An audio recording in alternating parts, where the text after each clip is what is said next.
U samo 30 dana Tuzlanski kanton zavijen je u crno.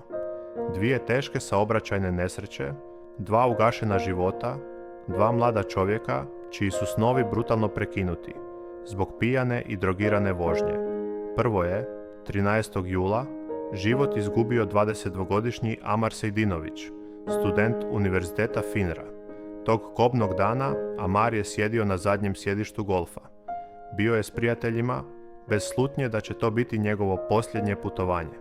Tada se, velikom brzinom, u njihovo vozilo zakucao Nedim Hasanbegović, 37-godišnji vozač koji je prethodno učestvovao u uličnom trkanju pod dejstvom alkohola i narkotika. Mladi Amar je preminuo, a njegova smrt šokirala je cijelu zajednicu.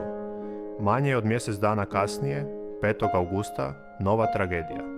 Živinice su izgubile 19-godišnju Ajlu Nuhanović, studenticu Mašinskog fakulteta Univerziteta u Tuzli.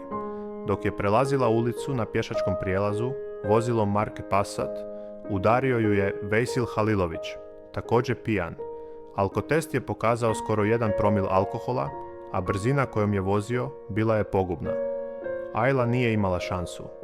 2 mlada života, 2 studenata, 2 porodice u suzama, 2 zajednice u šoku i jedna strašna istina. U ovoj zemlji još uvijek je moguće da pijani i drogirani vozači nekažnjeno odnose tuđe živote.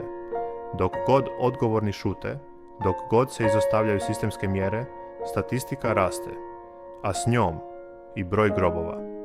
Dok porodice Amara i Ajle pale svijeće, javnost glasno pita: ko je sljedeći?